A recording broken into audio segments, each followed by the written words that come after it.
आज हम आपको अभी तो मैंने पाठ कर लिया है, पहला अध्याय और कवच भी कर लिया।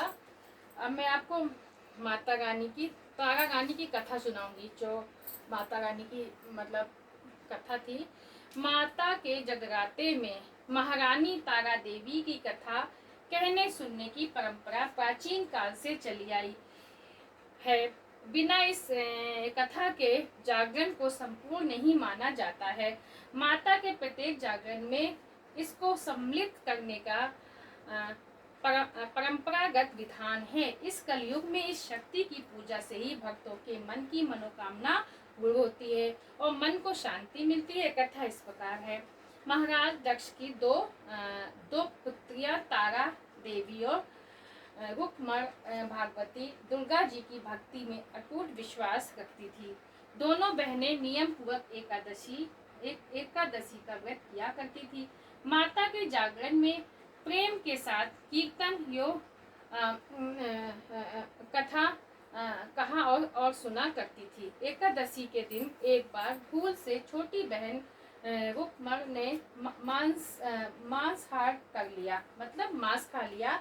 तब तारा देवी को पता लगा कि उसे रुक्मण पर बड़ा क्रोध आया। बोली, तू है तो मेरी बहन, परंतु मनुष्य देह पाकर भी तूने नीच योनि के प्राणी जैसे कर्म किए हैं। क्योंकि उसने क्या किया था, मांस खा लिया था। उसकी बहन ने उसको ऐसे बोला कि तू मेरी बहन है, परंतु मनुष्य देह पाकर भी तूने नीच योनि के प्राणी जैसे कर्म किए हैं।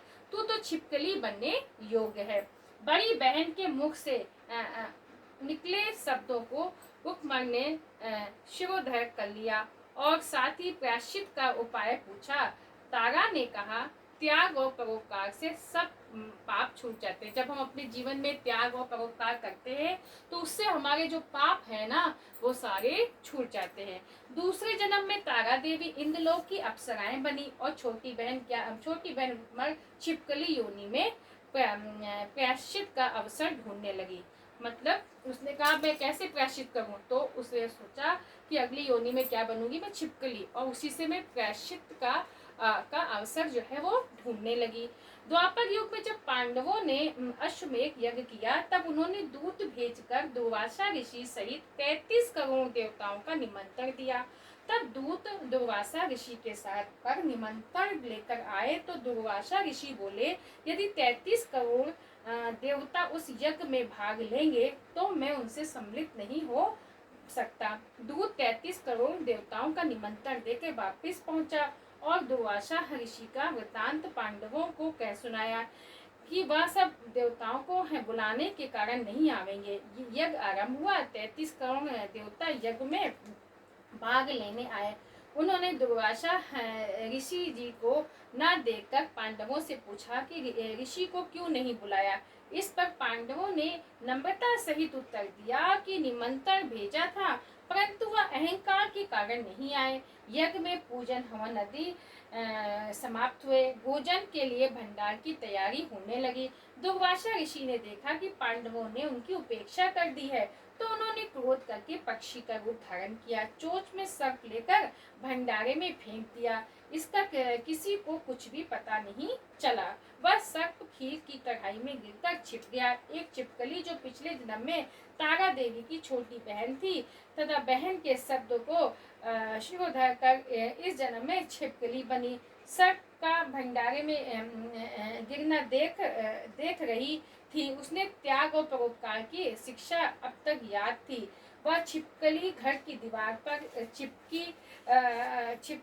चिपकी समय की प्रतीक्षा करती रही। कई लोगों ने प्राण बचाने हेतु अपने प्राण न्यौछावर कर देने का मन ही मन निश्चय किया। जब खीर भंडारे में दी जाने वाली थी तो सबकी आंखों के सामने वह छिपकली दीवार से कूदकर कढ़ाई में जा गिरी। इसी प्रकार लोग छिपकली को बुरा भला कहते हुए खीर की कढ़ाई को खाली करने लगे। उस समय उन्होंने उसमें मरे हुए सर्प को देखा। अब सबको मालूम हुआ कि छिपकली ने अपने प्राण देकर उन सबके प्राणों की रक्षा की है। इसी प्रकार उपस्थित सभी सज्जनों और देवताओं ने उस छिपकली के लिए प्रार्थना की कि उसे सब योनियों से उत्तम मनुष्य योनि प्राप्त हो तथा अंत में मोक्ष को प्राप्त करें। तीसरे जन्म में छिपकली राजा स्पर्श के घर कन्या बनी।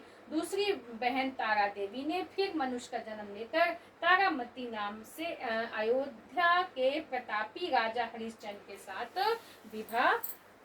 विवाह किया।